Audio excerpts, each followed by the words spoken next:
Office desk ক্যাফেটেরিয়ায় তিন চাকার ওই জীবনটায় না বলা কত গল্প হাসায় ভাবায় কখনো আশা জাগায় let the stories come alive. Heal with Jon Kabir. Only on Radio Foorti 88 FM. Hello everyone, I'm Jon Kabir and this is the show called Heal with Jon Kabir, only on Radio Foorti 88 FM এ আপনারা শুনছেন। and আজকে আমি যার সাথে কথা বলবো, আজকে আমার যে গেস্ট উনি একজন renowned cardiologist, Mr. Tamzeed Ahmed. First of all, I hope everything is okay and good. I'm sure your heart health is fine. Yes, thank you. Okay. মানে আপনাকে ফার্স্টে আমি থ্যাঙ্কস দিতে চাই because I know how hard it is to time বের করা for a doctor and also for the cardiologist. It's a very hard. Is it a job or is it something? It's a job and a passion too. Exactly. আমি ওদিকেই যাচ্ছিলাম যে সবাই মনে করে যে আমাদের ছোটবেলা থেকে আমাদেরকে বলে যে ডাক্তার, ইঞ্জিনিয়ার, কি আর্কিটেক্ট কি হতে হবে। অলওয়েজ এমনভাবে আমাদের প্যারেন্টসরা বা আমাদের সমাজ আমাদেরকে বলে জিনিসটা যে it sounds like a job. And I always like মনে হয়েছে এভাবে বলতেছে নিশ্চয়ই ভালো হবে না কিছু না। But now that you mention it's a passion too, I want to know যে what early stage আপনার লাইফে you found passion in helping others and in this profession? Actually, I started প্রথমে যখন শুরু করি এটা কিন্তু আমরা একটা স্টুডেন্ট হিসেবে ক্যারিয়ার হিসেবে চিন্তা করে আমরা শুরু করেছি, তাই না? Started as a student, medical student, graduation, post graduation, আর মেইন টার্গেট ছিল আমাদের একটা সাউন্ড যাবে ঢোকা, তাই না? রাইট। সো বেসিক্যালি ওটা, এবং পিপল একটা রেসপেক্ট আছে, অনার আছে। So and of course in course of time money আছে, of course. মানে this is honest money, I mean there's no চুরাচুরি কিছু। So those are the passions we had before. Then of course আস্তে আস্তে যখন রোগী দেখা শুরু করলাম, ফার্স্ট অ্যাকচুয়ালি পেশেন্ট ট্রিট করা শুরু করলাম ইন্টার্নশিপ থেকে। আচ্ছা। So internship is after graduation, do 1 year training program in hospital. I'm sorry to like cut you off. How old were you তখন? I was 26. Yeah, pretty young. Yeah. So anyway, যখন আমরা internship শুরু করলাম, so তখন আমরা patient face করা শুরু করলাম ফার্স্ট। হ্যাঁ, তো পেশেন্ট ওই সময় দেখতাম পেশেন্টরা কত সাফারিংস নিয়ে আসছে, তাদের কিছু যখন একটা পজিটিভ রেজাল্ট পেতাম তখন খুব ভালো লাগতো। আমার যখন পেশেন্টটা আমরা হেল্প করতে পারছি না তখন দুঃখ পেতাম। সো এই স্টার্টেড ফ্রম দেয়ার অ্যাকচুয়ালি। হ্যাঁ, আমরা আসলে কাজ করতে গিয়ে পেশেন্টটা ডেভেলপ করে। এটা নট দ্যাট আমি জন্ম থেকে এই পেশেন্ট নিয়ে এসেছিলাম, but when I started doing the medical practice, then of course I started loving the practice. Interesting ব্যাপার হচ্ছে যে you found your calling after graduation. After graduation, যে আপনার কলিংটা আপনি পাইছেন যে পেশেন্টের ভালো মন্দ and everything. So when you started way back in the days, what was the how was it like? এখন তো completely different situation. ওই টাইমে how hard was it for you guys to actually pursue what you're gonna do in life? No, definitely. But তখন আমরা একটা যে কোনো medical graduate, even today pass করার পরে কিন্তু অ্যাকচুয়ালি আমাদের শুরুই হয় পাস করার পর থেকে। It's not the end, it's the beginning of your career. And ওইটাই হচ্ছে মোস্ট স্ট্রাগলিং পিরিয়ড। প্রথমে যখন আমরা আসি পেশেন্ট দেখতে, শুধু পেশেন্ট না, in terms of money and everything there is nothing much. হ্যাঁ, সো যখন কাজ করতাম, কাজে শেষে এবং অন কল থাকতে হতো, দিনে নর্মাল ডিউটি পরেও 8 আওয়ার্স করতে হতো। ইটস এ লট অফ মানে physical activities as well, mental stress too. So এই জিনিসগুলা করতে করতে তারপরে you become used to it, obviously. And then of course এটা করতে হতে হবে।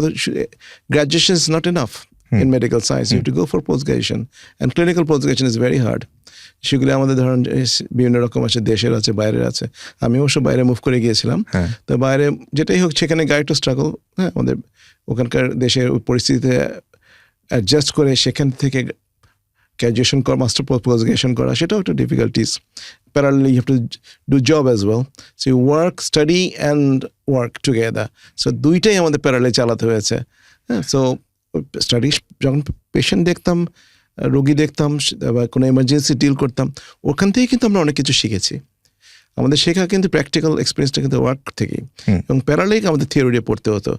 তা ইভেনচুয়ালি যখন আমরা এক্সামসগুলো পাস করলাম, অনেকগুলো স্টেপ থাকে, স্টেপ 1, স্টেপ 2, স্টেপ 3, যখন পাস করে আসলাম একটা ফাইনাল একটা পোস্ট গ্র্যাজুয়েট ডক্টর হলাম, তখন বুঝতে পারলাম জিনিসটাকে আমরা কতখানি আগায় নিয়ে আসলাম। তা আগ পর্যন্ত কি উই আর জাস্ট ট্রেনিং, আমাদের সম্মানটা তখন অতটা ছিল না। যখন পোস্ট গ্র্যাজুয়েট হলাম, একটু মিডল লেভেলে আসলাম, তখন থেকে আমাদের স্ট্যাটাসটা একটু বাড়া শুরু করলো, এবং আস্তে আস্তে আস্তে আস্তে আরও সিনিয়র, টাইম টু টাইম আরও যখন আমরা কাজ করছি, আমি আসলে বিভিন্ন দেশে কাজ করে এসেছি, সো একবার এক এক দেশের এনভায়রনমেন্ট আমি দেখেছি, করে যখন একটা পর্যায়ে তারপরে আলটিমেটলি চিন্তা করেছি দেশে চলে যাবো, সো দেশে চলে আসলাম। Because we need you more. Yes, of course, I need my country too as well. And I love যখন আমার একটা ড্রাইভ ছিল, বাবা আমার বেঁচে ছিল, সো তাদের সাথে থাকাটাও আমার একটা বিরাট ড্রাইভ ছিল। আমি only son, so I had to come back for them actually. That's one of the drive of course I had. এখানে তাদের সাথে of course একটা অপরচুনিটি পেলাম ভালো জায়গায় কাজ করার, তো আমি দেশে চলে এসে ওখানে কাজ করলাম, যেটা আমি যা যা শিখেছি কিছু ইমপ্লিমেন্ট করতে পারলাম, কিছু করতে পারলাম। ইটস নট অনলি মেডিসিন, আরো টেকনিক্যাল ওয়ার্ক যেটা আমরা করি, সেগুলি আমরা করলাম, কিছু করতে শুরু করে দিলাম বাংলাদেশে এসে। That's great. So বাইরে কাজ করলেন, then you came back and everything. আমি হচ্ছি মানে বাই প্রফেশন আমি an artist, হ্যাঁ, আমার কোনো ধরনের passion about like doctors and anything, but I have this hunger to know a lot of things.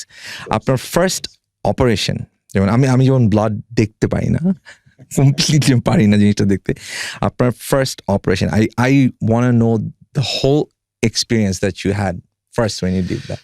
এটা তাহলে we have to go back to our medical school. প্রথম যখন আমরা মেডিকেল স্কুলে ডিসেকশন হল, স্পেশাল হিউম্যান বডি যেগুলো part এগুলো deal করতাম, যেটা ফরমালিন ভিজায় রাখতো, এটা একটা গন্ধ হতো, হ্যাঁ, সেটা কিন্তু প্রথম থেকে আমরা টলারেট করতে পারতাম না, but eventually we get used to it. I guess you have no other options. Yeah, we had no choice. তো ওখান থেকে আমাদের প্রথম এক্সপোজার হলো যে আমরা হিউম্যান অর্গান দেখা। তারপরে যখন আমরা স্টেপ বাই স্টেপ আগাতে থাকলাম, তারপরে আগে ডেড বডি কিভাবে করতে হয় সেগুলি আমরা দেখতে হলো, হ্যাঁ, পার্টসগুলো। আমরা তো লিভিং আসলাম আর একটু পরে, থার্ড ইয়ার থেকে লিভিং পেশেন্টের সাথে। সো টেল মি, যেদিন আপনি ফার্স্ট একটা বডি পার্ট দেখলেন, মানে একদম, what did you feel like? How was it? না, অফকোর্স, মানে এটা আমরা তো তার আগে পর্যন্ত, মেডিকেলে ঢোকার আগে পর্যন্ত কোনো অ্যানিমাল হচ্ছিল ব্যাং কেটে আমরা ইন্টারমিডিয়েট লাইফে কাজ করে দিয়েছি, বাস স্কুল লাইফে। যখন হিউম্যান বডি টাচে আসলাম কিন্তু প্রথম আমরা মেডিকেল কলেজে এসে, ফার্স্ট ইয়ার থেকেই, এবং ওইটা বাস ট্রমাটিক ছিল আমাদের। Exactly, I want to talk about that trauma. But of course gradually it becomes so easy. আমি না তখন এই তখন গন্ধ লাগে না, মানে you working in that place, হ্যাঁ, বাট সিইং দ্য তখন আমাদের এটা ধরতে হতো, কিভাবে কোন অ্যানাটমিটা কিরকম দেখতে হতো, বিভিন্ন ধরে আমরা দেখতাম। তো এটা বডি পার্টগুলো ধরে আপনার অ্যাকচুয়ালি জানতে হতো কোথায় কি আছে, কি হচ্ছে না, এবং তার ভিতরে নলেজগুলো ডিসেনশন করে তার ভিতরের অংশগুলো দেখতে হতো। তো এইগুলি আমাদের সেই প্রথম থেকে ট্রেন আপটা শুরু হয়ে গেল ডিসেনসিটাইজেশন বলে, আমরা ডিসেনসিটাইজেশন, তো ডিসেনসিটাইজড হয়ে গেলাম আমরা প্রথমে। তারপর যখন থার্ড ইয়ারে আসলাম, তখন আমরা যে ব্লাড টানা দেখলাম, তখন আমরা টানি না, তখন থার্ড ইয়ারে নট অ্যালাউড, আমরা উইচ জাস্ট দেখা, তখন not allowed to touch. You can touch the patient, but of course you cannot pull the blood or anything. ওটা আরেকটু সিনিয়র লেভেলে যখন আসলাম, তখন ব্লাড পুল, এটা সেটা, ব্লাড ট্রান্সফিউশন, স্যালাইন দেওয়া, আইভি লাইন দেওয়া, এগুলি আমাদের আস্তে আস্তে করতে হতো। তারপরে যখন আমরা ডাক্তারে মানে ইন্টার্নশিপ শেষ হয়ে গেল, তখন তো আরও হায়ার স্কেলে যেতে হলো, তখন আরও ভিতরে কীভাবে সেন্ট্রাল লাইন, বিভিন্ন সব কিছু, সব ব্লাড, বাট ওটা ইট বিকেম আ পার্ট, মানে এটা তখন আর ভয় পাওয়ার কিছু নাই, we have to do it. হ্যাঁ, আলটিমেটলি পেশেন্টের বেনিফিটের জন্য তো করা হচ্ছে। পেশেন্ট একটু ব্যথা পাবে ঠিকই, যে কোনো একটা ইনিশিয়াল এটা থাকবে, এটা, হ্যাঁ, কিন্তু ওটাকে আলটিমেট গোলটা হচ্ছে তাকে ভালো করা, তাই না?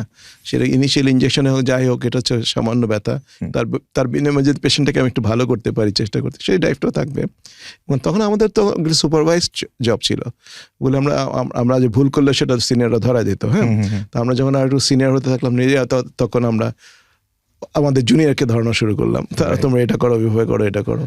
So this like this. আপনার ফার্স্ট যে এক্সপিরিয়েন্সটা আপনি বডি পার্টস দেখলেন, হ্যাঁ, সো ওটা that day when it wrapped up, দিন শেষ, when you went home, নিশ্চয়ই আপনার বাবা মার কাছে গেছেন বাসা অথবা আপনি হয়তো Hostel, আমি তখন hostel-এ ছিলেন। hostel-এ ছিলাম আচ্ছা, ওই যখন সময়। আপনি আপনার মানে ওই ডর্ম রুমে গেলেন, what was playing in your head? আমরা এমন হয়ে গেছে সময় আমরা was it a wrong decision to medicine? Exactly. You were questioning It is. yourself. I What was am I questioning doing? myself. But there's no point of return. A lot of like that. আমি ছেড়ে দিলে আমি পিছায় যাব। Right. আমাকে তো আমারটা আগাতেই হবে। হ্যাঁ। আমি একটু ভয় পেলে তো হবে না। আলটিমেটলি আমরা ওভার করেছিলাম ওই সময় গেলে স্ট্রেসগুলো কি। তারপরে আস্তে আস্তে যখন হিউম্যান বডি টাচে আসলাম, তখন মানুষের কাছে গেছিলাম, তখন অতটা ভয় লাগতো না। তখন আমরা আর ভালোই লাগতো যে আমি কিছু করতে পারছি। Right. আমার এই জিনিসগুলো শুনতে খুবই মানে মজা লাগে, কিন্তু এক্সপিরিয়েন্স করতে না। I never want to experience that, মানে blood and everything. It's so weird.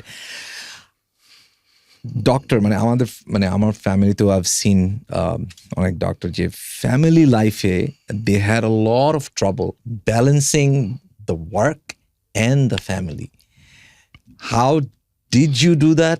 How are you still doing that? And if any like এখন যারা ডক্টর হতে চায় তাদের জন্য আপনার কোনো আছে কিনা যে how to balance it? Because I am sure সবাই আপনাকে ডাক্তার হিসাবে দেখে যখন হসপিটালে যাচ্ছে, but you are on your own person too. You have emotions too. You have everything on your own. How do you deal with it? না, এটা তো সত্যি কথা। Matter of balance, balance of life. এই আপনার লাইফ পার্টনার, তাকে অনেক কিছু স্যাক্রিফাইস করতে হয়।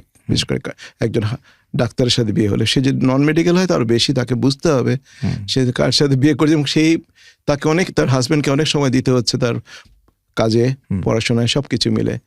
তাই এখন লাকিলি আমার ওয়াইফ হচ্ছে ডক্টর ছিল। এটাও আমি খেয়াল করছি অনেক এই প্রফেশনে, they are like, you know, the couple are almost in the same profession. ও বুঝতো ব্যাপারটা, আমি এত টাইম দিচ্ছি বাইরে, এত কিছু ও বুঝতো। কিন্তু ওয়ান থিং, সময়টা এটা তো ঠিক বুঝলেও দুঃখটা থাকতো যে আমরা একসাথে থাকতে পারছি না বেশি সময়। Absolutely. Where is our time? Me টাইমটা কোথায়? ওই টাইমটা খুব কম ছিল একটা স্টেজ। তারপর যেটুকু পারতাম রাত্রে এসে মিট করতাম। I mean, we cannot plan everything beforehand because something comes, যখন চলে আসে তখন you have to sort it out. You cannot just leave it as it is. So দায়িত্ব আসলে দায়িত্ব শেষ করেই আসতে হয়। তো এটা মেডিকেল প্রফেশনে খুব কমন, এবং এই প্রফেশনে এটা ফেস করতেই হবে। অনেক সোশ্যাল অ্যাক্টিভিটিস স্যাক্রিফাইস করতে হয়। উইকেন্ড, ইয়েস, এখন আমাদের একটা স্টেজ আসছে, এখন আমরা ধরেন একটা সার্টেন আওয়ার্স আমরা কাজ করি, তারপরে ধরেন অন কলে থাকি, সেখানে আমি পেশেন্টকে সরাসরি ডিল করতে হয় না, এমার্জেন্সিস অন্য জুনিয়র ডক্টর, ডক্টর তারা আগে দেখবে, তারা দেখে সমস্যা পেলে আমাদেরকে জানাবে। অনেক বেশিরভাগ ক্ষেত্রে টেলিফোনে গেলে সেটা সলভ করা যায়। তারপর পরদিন সকালে এসে দেখলাম, সেই স্ট্রেসটা এখন নাই আমাদের। কিন্তু ওই একটা সময় গেছে, অনেকগুলো বছর অনেক স্যাক্রিফাইস করে আমাদের এই জায়গায় আসতে হয়েছে। Since you've been working here almost all of your life by now, if I ask you like 3 or 4 or 5 pointers, what is the pointers of a healthy heart just by looking at a person, how would you? Pointer হচ্ছে কি, আমাদের কতগুলো risk factors থাকে যেগুলি আমাদের কন্ট্রোলে রাখতে হয়। এটা হেলদি হার্ট হতে হলে ধরেন আমাদের প্রথম কথা হচ্ছে কতগুলো age and gender we cannot change. হ্যাঁ, এটা তো আমাদের যেটা আছে, এবং ফ্যামিলি হিস্ট্রি থাকলে, হার্ট ডিজিজ থাকলে তাদের হার্ট ডিজিজ হওয়ার চান্স বেশি থাকে তাদের ফ্যামিলি মেম্বারদের। We cannot do what we can do, whatever we have in hand to correct it. For example, কারো ডায়াবেটিস থাকলে স্ট্রিক্ট কন্ট্রোল করতে হবে, প্রেশার থাকলে কন্ট্রোলে রাখতে হবে, স্মোকিং হ্যাবিট থাকলে ছাড়তে হবে। হ্যাঁ, কষ্টও বাট সম্ভব। তারপরে ধরেন লিপিডস বেশি থাকলে, কোলেস্ট্রল বেশি থাকলে কন্ট্রোলে থাকতে হবে। তার লাইফস্টাইল, স্ট্রেস ফ্রি লাইফস্টাইল করতে বলে ভালো, যেটা ইজি বলা, করাটা কঠিন। ও মাই গড, আমি জানি না এটা অনেক জায়গায় I am not true. Actually stress বলাটা ইজি, বাট তবু যেটুকু পারো নিজেকে একটু খুশি রাখা, হ্যাপি রাখা, এটা আনন্দ ফুর্তি করা, এটাও কিন্তু মানুষের জন্য এটা স্ট্রেস রিলিভার হিসেবে কাজ করে। সো এইগুলি আমাদের একটু পার্ট অফ মেডিসিন, কিন্তু part of treatment. Top of that আমরা যারা বলি, ধরেন যেসব সমস্যাগুলো আছে ওগুলি কন্ট্রোলে রাখা। যদি কারো যে ডায়াবেটিস থাকে, প্রেশার থাকে, এগুলো তো কিউর নাই, এগুলি কন্ট্রোল করে রাখতে হবে, আমাদের কমিয়ে রাখতে হবে। এগুলি কমিয়ে রাখলে তাদের হার্ট ডিজিজ হওয়ার চান্স কমে যায়। মানে মারাত্মক কোনো হার্ট ডিজিজ হওয়ার যে আগে আমরা যেগুলি করতে পারি সেটাই সবচেয়ে ভালো হয়। সো আমাদের lifestyle modification, exercise, absence of smoking, and other bad habits. So এইগুলিতে Diet is also, I'm sure, diet very important. আর কতগুলো ফ্যাক্টর আছে we don't have any control এখনো না, সেটা হচ্ছে জেনেটিক ফ্যাক্টর। জেনেটিক হচ্ছে যেন ফ্যামিলিতে আছে কারোর মধ্যে হার্ট ডিজিজ, তাদের ফ্যামিলিতে হার্ট ডিজিজ হওয়ার চান্স খুব বেশি আর 10 জনের চেয়ে। সো এই factor we cannot change. You cannot skip that. You cannot skip, unfortunately so. But you can delay the onset You can of disease. delay and you can actually আপনার ক্ষতিটা কমাইতে পারেন। সেটাই ওই লাইফস্টাইল, এগেন সেই motivation লাগবে, strict কি হবে এবং দরকার হলে ড্রাগস মেডিকেশনস দিয়ে হলেও তার সবকিছু কন্ট্রোলে আনতে হবে। আচ্ছা, এগুলি করতে পারলে তার রিস্কটা কমে যায়। রিস্ক ফ্রি হবে না, কিন্তু রিস্কটা কমে যাবে, আবার ডিলেড হবে। ধরুন আমি আজকাল 30-40 ইয়ার্সের মানুষদের হার্ট অ্যাটাক নিয়ে আসতে দেখি। আমি কয়েক মাস আগে ইনফ্যাক্ট আমি দেখতেছিলাম যে অনেকে আছে লেট 20s-এও অনেকে অ্যাকচুয়ালি ফেলিয়ার করে ডায়েট সাডেন কার্ডিয়াক ডেথ বেশি ইয়াঙ্গার এজে বেশি হয়, কারণ তাদের ওই কোলাটারাল ডেভেলপ করে না, হঠাৎ করে বন্ধ হয়। কোনো আমাদের যাদের আস্তে আস্তে হার্ট ডিজিজ হয় তাদের অনেক সময় ন্যাচারাল কিছু ব্যালেন্স তৈরি হয়ে যায়, ন্যাচারাল কিছু কোলাটারাল ডেভেলপ, ওর ভেসেলগুলো একটু অন্য দিক দিয়ে খুলে যাচ্ছে। আর যাদের একবারে বন্ধ হয় তাদের সেই সময়টা পায় না, কারণ তাদের তো আগে বন্ধ ছিল না, আগে অসুখ ছিল না, কারণ হঠাৎ করে সাপ্লাই হার্টের বন্ধ হয়ে গেল, প্রোটেকশন থাকে। বরং স্লোলি হলে সেটা কিন্তু হঠাৎ করে সাডেন ডেথের এটা প্রিভেন্ট অনেক সময় করা যায় না। এটা মানে ইফ আই আস্ক ইউ যেটা এখন কেন এত হচ্ছে, what would be the answer? তো না, what would be your guess? না, গেস অ্যাকচুয়ালি বেসিক্যালি আমাদের এখনকার লাইফস্টাইলটা, stressful life, sedentary life, fast food, so altogether smoking, so these are more common than before. আমরা আগে ধরেন 50 বছর আগে তখন শহরে মানুষ কম থাকতো, ভিলেজে বেশি থাকতো। তখন একটা ছিল যে হ্যাঁ আমরা আমাদের ডেটা ছিল না, ডেট হতো কিন্তু আমরা জানতাম না। আরেকটা হচ্ছে যে হ্যাঁ তখনকার মানুষরা কিন্তু ভেজিটেবল, ফিশ এইসব ডায়েটের উপর বেশি থাকতো, তাই না? ওদের ফুড হ্যাবিট ছিল, অনেক হাঁটতে হতো, গাড়ি গুড়ি ছিল না। আমার মনে হয় তখন ওই তেল লবণ বলে কিছু অতটা এক্সিস্ট করতো, আই মিন ম্যানুফ্যাকচার তেল লবণ, ম্যানুফ্যাকচার এইটাই। এই জিনিসগুলো তো আমাদের যে আরবানাইজেশনের সাথে সাথে বেড়ে গেছে, এবং লাইফস্টাইলটা চেঞ্জ হয়ে গেছে, ফলে আমাদের ডিজিজ স্পেকট্রামটা চেঞ্জ হয়ে এরকম হয়ে গেছে। All you need to have a somewhat healthy life is walk for 40-50 minutes if it's possible, an hour. How to definitely এটা তো আমাদের স্ট্যান্ডার্ডাইজড একটা প্রোটোকল। এটা ইজ বিন শোন দ্যাট খুব হেভি যে জগিং করতে হবে না, just normal walking 40 minutes a day is a standard, 5 times a week. এটা আমাদের স্ট্যান্ডার্ড একটা। এটা কিভাবে আসলো? এগুলো আমরা যে প্রোটোকল স্টাডি করে দেখা হয়েছে ফর ইয়ার্স, এইসব মানুষ যখন করতো তাদের একটু হার্ট ডিজিজ কম হচ্ছে, যেভাবে কন্ট্রোল করার সিস্টেমগুলো, এগুলি রিসার্চ ওয়ার্কের মাধ্যমে এগুলি চলে এসছে। সো এখন স্ট্যান্ডার্ড প্র্যাকটিসই হচ্ছে যাকে আমরা বলি আপনি 40 মিনিট করে হাঁটবেন প্রতিদিন। হাঁটা হচ্ছে best exercise, swimming also very good. হ্যাঁ, but you don't have to be very strenuous exercise to, but dumbling. No. Normal aerobic exercise is the best exercise for any person above 40. আমি বলছি না young patient should do that. They can play football, whatever. Yeah. But they're allowed to. But a little older generation, they should go for aerobic exercise. Right. Okay. So it is তাহলে true যে আমরা তাহলে 40 minute বা 1 ঘন্টা করে হাঁটলে it's going to be all fine. Yeah, one of the reasons, one of the ways to treat yourself. The other things, you have to your diet, your lifestyle. You should have very good sleep at night as well.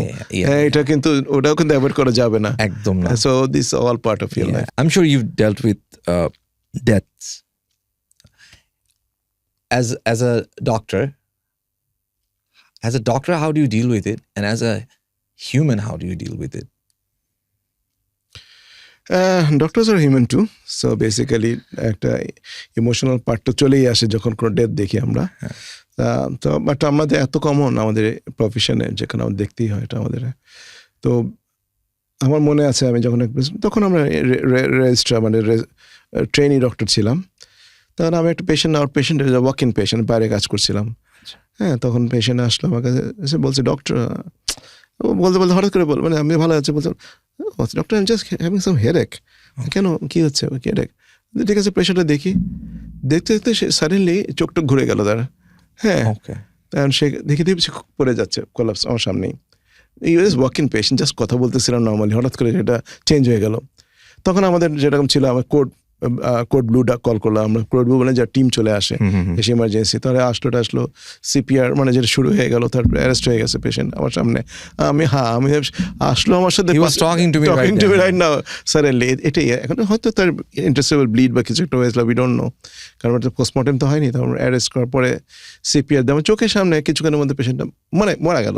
তো এটা আমাদের একটা shocking, তাই না? একটা জলজন্ত মানুষ আসলো, হ্যাঁ এটা সেটা রাস্তায় হতে পারতো, তাহলে অত খারাপ লাগতো না। আমার কাছে কথা বলতে বলতে আমার সামনেই মরে গেল। হ্যাঁ, তো এটা তো একটা unexpected. Somehow you felt responsible for that. হ্যাঁ, I just was talking to him right now. হ্যাঁ, but I didn't have any clue how could he die. So ওটা একটা ভেরি শকিং ছিল আমাদের, এখনো মনে আছে আমার এই জিনিসটা, ওই সিনটা।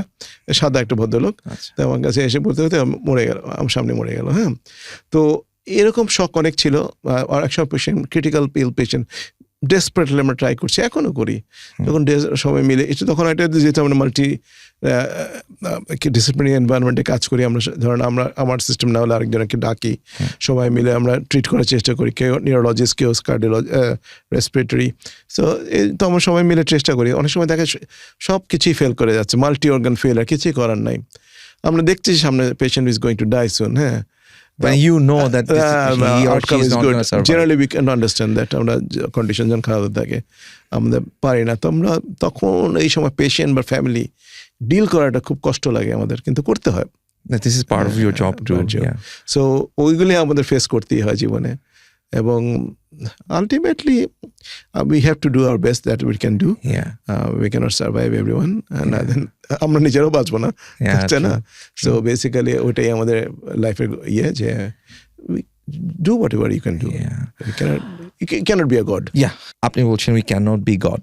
আমাদের এখানে একটু আরবান জায়গায়, একটু গ্রামের দিকে ওদিকে অনেক family they like you know, কোনো ধরনের বড় কিছু তাদের ফ্যামিলির মধ্যে হয়ে গেলে go to the doctors and they started believing and treating doctors like they're God. And মানে এটা আমি নিজেও অনেক দেখছি যে ইউনো আপনি পারেন আমার ধরেন বাবাকে বাঁচাইতে, আর কেউ পারবে না। অ্যান্ড দেন দ্য রিসিভিং এন্ডে হয়তো ডক্টর বলছেন যে ইউনো ইটস আমরা কিছু না, আমরা জাস্ট উছিলা, এভরিথিং ইজ গডের ইচ্ছায় হচ্ছে। If I reflect on that matter, what would be your stance? এটা ট্রু। আমরা বেসিক্যালি হয় কি, আমরা যেটা করি সেটা আমাদের নলেজ বা স্কিলকে আমরা ইউজ করি। হ্যাঁ, টেকনিক্যালি এখানে ইমোশনটা নাই, কিন্তু আছে কিছু ইমোশন চলেই আসে। এটা কিন্তু আমাদের মেন হচ্ছে আমরা স্টেপ বাই স্টেপ যেগুলি করা দরকার করা, এবং একা না বললে সবাইকে মিলিয়ে করা। তো এখন ধরেন একটা গ্রামে গড বলে, হ্যাঁ এটা হচ্ছে হিউম্যান সাইকোলজি।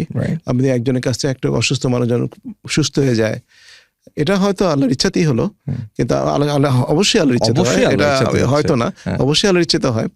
তখন কিছু ওষুধে কাজে লাগে, সেই ওষুধগুলো খেয়ে ভালো হয়ে যায়, তখন আল্লাহকে তো থ্যাঙ্কস দিবেই, সাথে ডক্টরকেও থ্যাঙ্কস দেয়, এবং থ্যাঙ্কস দেওয়ার এক একজনের এক প্রকাশ। বিশেষ করে আমি দেখেছি আমাদের লো সোশিও ইকোনমিক, তাদের লেভেল অফ ইয়েটা অনেক বেশি, মানে ইমোশনটা অনেক বেশি। তারা ডাক্তারদেরকে মানে এখনো মানুষ ডাক্তার যখন সুস্থ হয়ে যায়, এবং তখন তার যে একটা ভালোবাসা বা শ্রদ্ধা, এটা উই ক্যান ফিল দ্যাট, আমরা ফিল করি, কিন্তু এটা আমরা যখন ডাক্তার একদম ভিতর থেকে আসে এটা। এটাই মানে চিন্তা করি মাঝে মধ্যে যে ওই মানুষগুলোর কাছে তখন আপনারা যারা ট্রিট করতেছেন, দে আর অ্যাকচুয়ালি লাইক ওই লেভেলের গড। কিন্তু আমরা তো একটা সিস্টেমে কাজ করি, সিস্টেমে ভালো হয়ে যায় পেশেন্ট, যে নলেজ আছে যেটা জানি সেটা আমরা প্রয়োগ করি। হ্যাঁ, ভালো হওয়ার জন্যই তো দেওয়া, অনেক সময় ভালো হয়ও না। হ্যাঁ, কিন্তু কাজে লাগে না। Sorry to cut you off, এরকম কখন হয়েছে যে you guys tried all the best possible ways to like you know একটা পেশেন্টকে বাঁচায় রাখার, বাট সামহাও হয় নাই? এটা তো প্রচুর এরকম হয় আমাদের, মানে অনেক কিছু করার পরে কিছু হয় না, যাদের টার্মিনাল কেস বা এমন কিছু হয়ে গেল, অনেক সময় আনপ্রেডিক্টেবলও হয়ে যায়। ধরেন আমরা ভাবছিলাম ভালো হচ্ছে, হঠাৎ করে সাডেন ডিটেরিয়েশন হয়ে গেল কন্ডিশনে, হ্যাঁ একটা ইনফেকশন ঢুকলো বা কিছু হলো, হ্যাঁ তখন ওগুলি ওই কোনো আর মাল্টি ড্রাগ রেজিস্ট্যান্ট ইনফেকশনগুলো থাকলে তো অ্যান্টিবায়োটিক দিয়েও কভার করা যায় না। তো ওগুলি তখন আমরা দেখা গেলো যে ধরেন একটা কথা, হার্ট অ্যাটাকের পেশেন্ট আসছে আমাদের কাছে, একদম অ্যারেস্ট নিয়ে আসছিল, সিপিআর দিয়ে আমরা হয়তো প্রাইমারি অ্যাঞ্জিওপ্লাস্টি করলাম, ব্লকটা খুলে দিয়েছি, পেশেন্ট উঠে আসছিল, সব কিছুই ভালো, প্রেশারে উঠে আসছে, কিন্তু হয়তো ভেন্টিলেটরে ছিল, ওখান দিয়ে একটা ভেন্টিলেটরে আসলে নিউমোনিয়া হয়ে বসে থাকলো, সেই নিউমোনিয়া সারছে না। আলটিমেটলি ওটা ওয়ার্স খারাপ দিকে যেতে যেতে পেশেন্ট আলটিমেটলি ডাইড। তাহলে আমরা যতই চেষ্টা করে বাঁচালাম পেশেন্টটা, আলটিমেটলি আরেকটা কারণে সে মারা গেল। হ্যাঁ, আলটিমেট রেজাল্ট কি? জিরো। তাই না? আমরা যত ইফোর্ট করলাম, এত কিছু খরচও, এটা তো পেশেন্টদের, আমাদের দেশ তো আর ইন্স্যুরেন্স নাই, সব পেশেন্ট বা ফ্যামিলিকে বের করতে হয়। আমাদের ইন্স্যুরেন্স বলে তো এটাই আমাদের, এটা আমাদের হতে হবে। কিন্তু এটা হলে আমাদের পুরো অনেকের আছে সব অনেকে জমি জমা বেঁচে দিয়ে, এটা খুব কি যে একটা কঠিন অবস্থা হয়ে যায় মানুষের। তো এটা যদি আমাদের একটা থাকতো ন্যাশনাল ইন্স্যুরেন্স, হ্যাঁ, সবার জন্য একটা হেলথ ইন্স্যুরেন্স থাকতো, কিছুটা প্রোটেকশন দিতে পারলেও কিন্তু অনেকখানি বেঁচে যেত মানুষের। এই যে খরচের, কিন্তু হার্টের চিকিৎসা খুব খরচের ব্যাপার, এবং সবখানে এটা খরচের ব্যাপার। যদি রিয়েল চিকিৎসা দিতে চাই, এবং সেই খরচটা যদি একদম যাদের নাই, তাদের জন্য যে কি কঠিন হয়ে যায়। করার পরে যখন পেশেন্টটা সার্ভাইভ করে না, তখন তো না হলো এদিক, না হলো সবই গেল আর কি, একটা ডেভাস্টেটিং সিচুয়েশন মধ্যে পড়ে যায়। So we face those situations. ওই এরকম একটা দিনের পর যখন আপনি বাসায় যান, what comforts you? Only thing, আপনার নিজেকে বিশ্বাস করতে হবে, you did the best for the patient, you tried your hard best.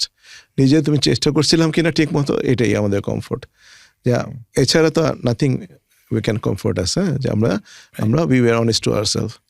পেশেন্টও না, আল্লাহ বটেই দেখছেন সবই, কিন্তু আমরা নিজেরা কতখানি অনেস্ট কাজ করেছি সিনসিয়ারলি, নাকি আমরা পেশেন্টটাকে ছেড়ে দিয়েছি যা হোক হোক।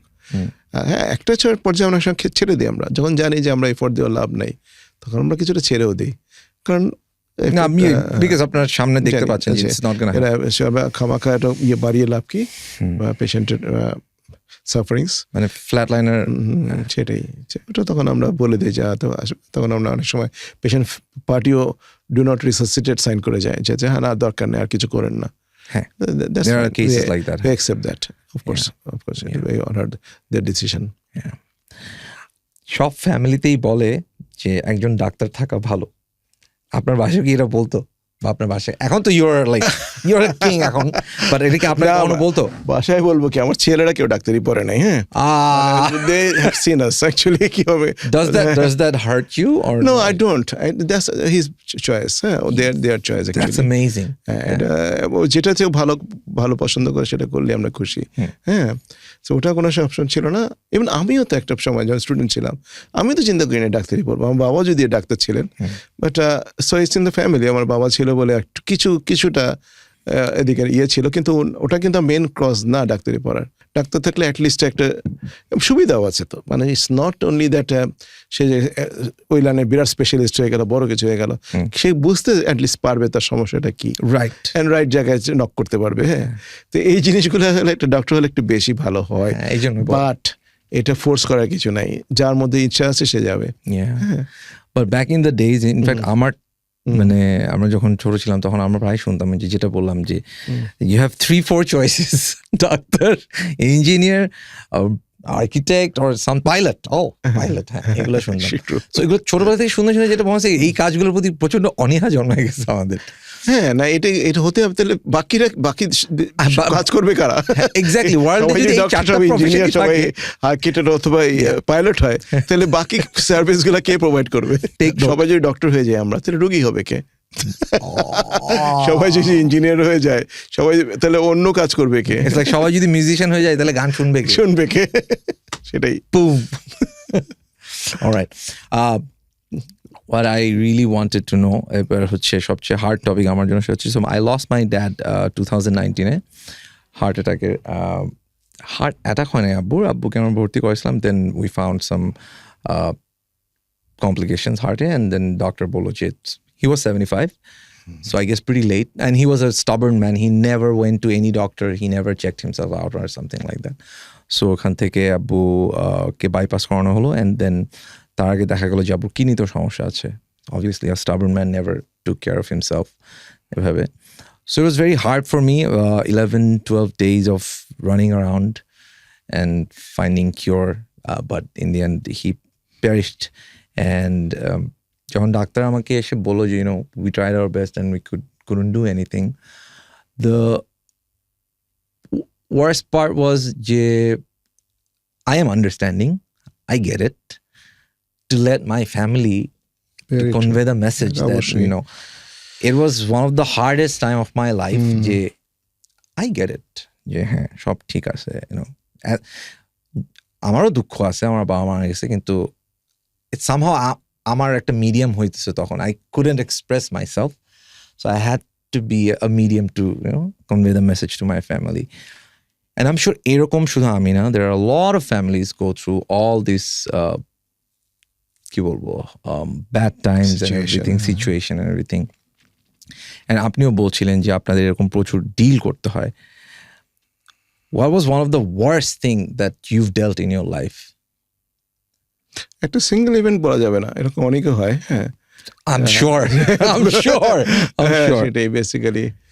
এটা বেসিক্যালি যে কনভেটা মানে ব্রেকিং আপ ব্যাড নিউজ, এটা কিন্তু একটা আমাদের, আমি ইংল্যান্ডে এমআরসিবি করেছি, তো আমাদের একটা সাইডে ইয়েই ছিল, টপিকই ছিল how would you break a bad news to patient. আচ্ছা, তো এইটা যেমন এই ডিলিংসটা তুমি জানার জন্য আমাদেরকে আলাদাভাবে কিছু পড়াশোনা করতে হয়েছিল. হ্যাঁ, তো সেটা আমরা সবসময় ইমপ্লিমেন্ট করতে পারি তাও না, সবসময় ব্যাড নিউজ. তবে চেষ্টা করি যখন আমার পেশেন্ট যখন মারা যায় আমি নিজেকে কথা বলার, ইটস ভেরি ইম্পর্টেন্ট. আগের থেকে যে পেশেন্ট ফ্যামিলিকে যে আগের থেকে একজন যার আন্ডারে পেশেন্ট সে যদি একটু বলে, অনেক ডাক্তার বলতে পারে যে মারা গেছে এটা, কিন্তু সে কিন্তু আগের থেকে সবগুলা আপডেট দিতে হবে তাকে. সে যদি কিছু টাইম টু টাইম আপডেট দিয়ে থাকে ফ্যামিলি মেম্বারদেরকে, তাতে ইজিয়ার হয় কিছুটা. ডেথ ক্যানট বি মানে রিপ্লেসড. মানে এটা তো এই স্যাডনেস তো কেউ সারাতে পারবে না, কিন্তু what you can do convey the message beforehand, বা কথা বলা, ব্যাপারটাকে ইজি করা. শুধু একজন পার্সনকে বললে তো হবে না, তার পিছনে আরও মেম্বার আছে, তাদেরকেও একটু ফার্স্ট হ্যান্ড কনভে করতে পারলে ভালো হয়. বাট এই আরেকটা জিনিস, সো বলেই দিয়েছি, I am 44 and I have lots of people that I know and like একই এজের আমরা.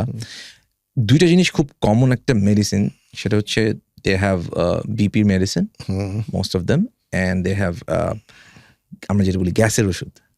এটা so I haven't started them yet. Maybe I don't still I like to believe that I don't have any problem ওরকম কিছু.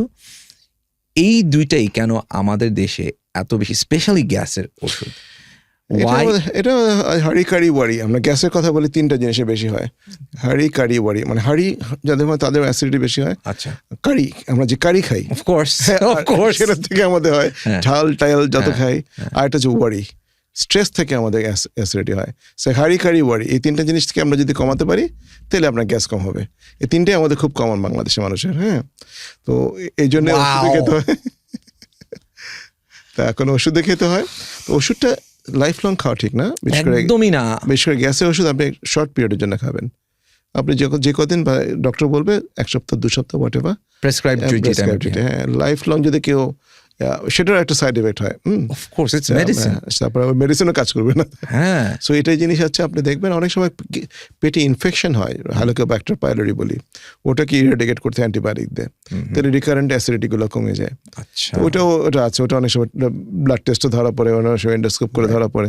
So there ways to understand the problem. হ্যাঁ, তো এই জিনিসগুলো তো কমন. আর প্রেশারটা there is no cure, disease to control. হ্যাঁ, এটা কন্ট্রোল করতে হবে. কিভাবে কন্ট্রোল করবেন? ইয়ার লাইফস্টাইল, হ্যাঁ, অ্যাডেড সল্ট অ্যাভয়েড করতে হবে, ঘুম ঠিক মতো দিতে হবে, এরপরে প্রেশার ওষুধ খেতে হবে. এবং অনেকে একটা ওষুধ দিয়ে শুরু করে, তাতে কন্ট্রোলে 2টা ওষুধ, তাহলে 3টা ওষুধ, যে কটাই হোক কন্ট্রোলে রাখতে হবে. কেন প্রেশার কন্ট্রোল রাখতে হবে? এটা কন্ট্রোল করে রাখতে হবে, নাহলে এটা হার্টের উপর ক্ষতি করবে, কিডনি ক্ষতি হবে, চোখের করবে, ব্রেনের স্ট্রোকের রিস্ক বাড়িয়ে দেবে. সো এই ডিজিজটা আমাদের কন্ট্রোলে রাখতেই হবে at any cost. ঠিক আছে, প্রেশারটাকে. সো আপনার লাইফস্টাইল তো আছে, টপ অফ দ্যাট মেডিসিন. এটা কেন মেডিসিন ছাড়া হবে না, এটা অনগোয়িং মেডিসিন চলতে থাকবে. আবার এটা মনে হয় আপডেটও হতে থাকবে, আপডেট হতে থাকবে, চেঞ্জ হতে, টাইম টু টাইম চেঞ্জ হতে পারে.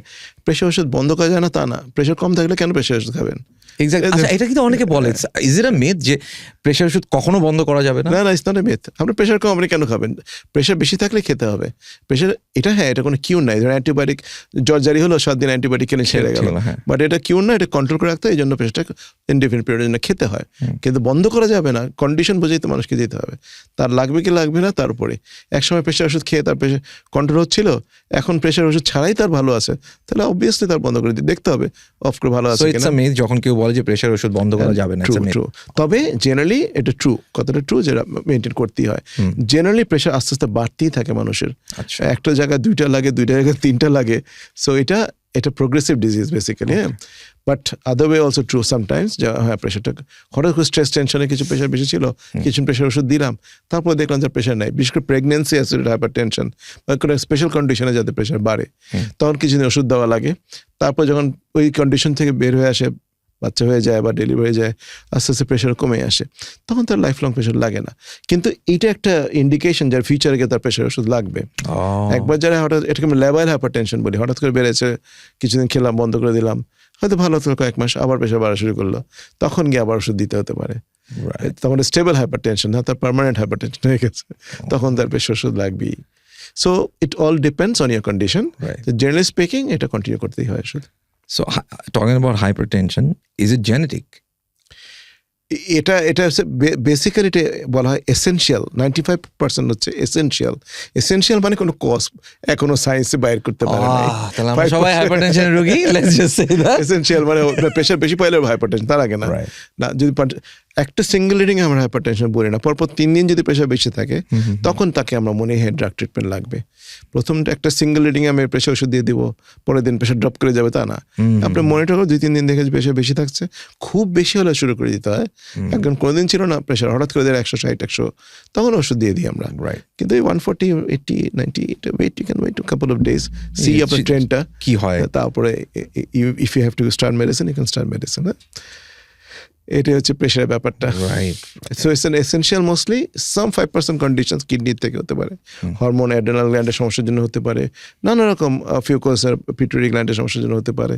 তো দেয়ার আর বিভিন্ন অঙ্গে অন্যান্য মেডিকেল কন্ডিশনের জন্য প্রেশার বেশি হতে পারে। হ্যাঁ, তো সেটা হচ্ছে 5% অনলি। এবং অ্যাডাল্ট বিশেষ করে 40-র উপরে তার আরো বেশি, 95 কেন 99% হচ্ছে এসেনশিয়াল, যার মানে আমরা এমনিই হবে প্রেশার ট্রিট করতে হবে।